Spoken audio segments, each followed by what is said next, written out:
Hey everybody, it's Ron from Ron's Basement. Thank you for joining me today. This is the weekly gold wrap. I'll make a quick video with kind of what I see as the highlights of the week in the gold market. If you like my video, please share it, subscribe to my channel. I've been putting in a lot of work on this, and hopefully I'm providing you with some value.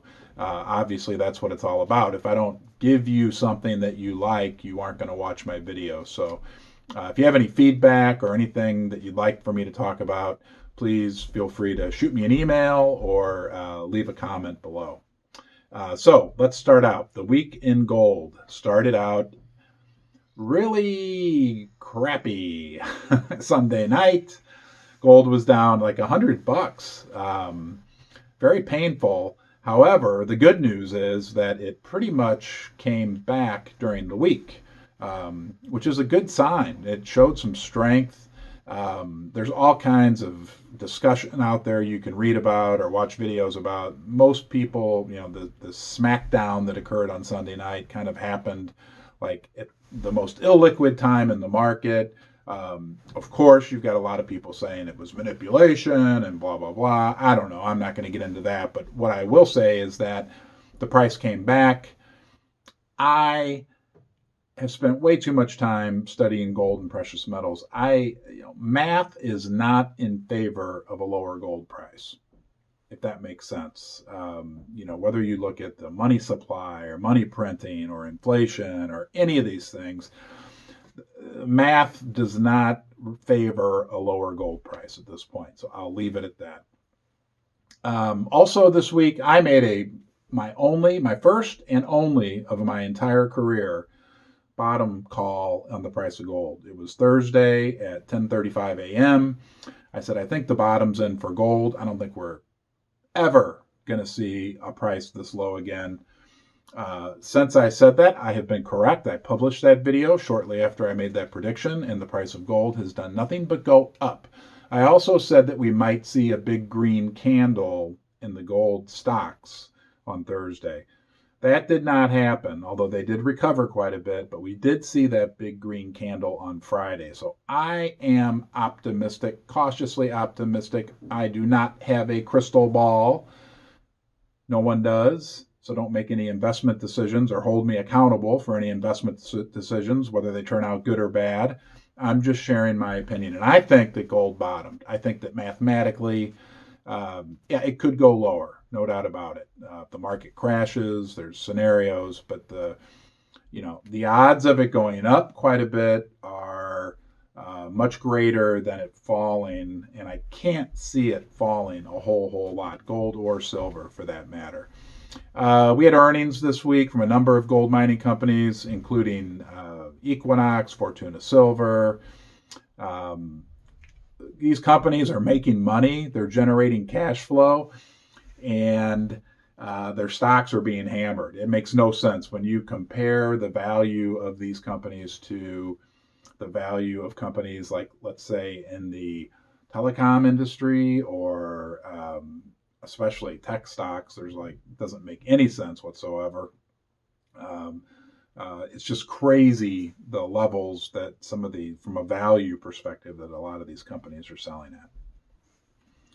Also, along those lines, we heard that Ross Beatty, the chairman of Equinox Gold, purchased $2 million worth of stock either Thursday or Friday, which is a really great sign. He already owns 8 or 9% of the company, but he put even more of his own money into the company. And to me, that demonstrates that he has a strong level of conviction that is highly undervalued, and that we have greener pastures ahead. And I'm just going to touch quickly on both Equinox and Fortuna. These are both companies that have concrete, solid plans for significant production growth going forward. And I'm going to go off on a quick tangent here, but it's so important to understand this when it comes to gold and silver mining companies. If you have a gold mining company that's increasing their production, okay, by let's say 50%, okay, right there, they're bringing in 50% over, let's say, the next 3 years. They're going to be bringing in producing 50% more ounces of gold, okay? If on top of that, the price of gold goes up to, let's say, $2,300 per ounce, or goes up even $100 per ounce, the increases in cash flow can be exponential. Now, a third factor can even put more wind in the sails of gold mining companies, and that is if the general market sentiment towards them were to improve. Right now, from what I saw recently, the average gold mining company is selling at like 8 times their forward earnings. 8 times. My local electric company is selling at 24 times their forward earnings. So if production goes up and the price of gold goes up and the sentiment goes up, super exponential opportunities, right? These things can still go down. Okay, I got off on a tangent. I diverged, I guess you would say. Final thing I want to talk about, highly recommend you watch a Kitco video interview with Michael Gentili. There's a number of people, and again, I'm going to be putting out a list of what I think are like the greatest mines, not mines like gold mines, but mines like brains in the precious metal mining sector. I'm also going to be putting out a list of what I think are the greatest managers in the precious metals mining sector. That'll be coming out later this week, coming week, or the following week.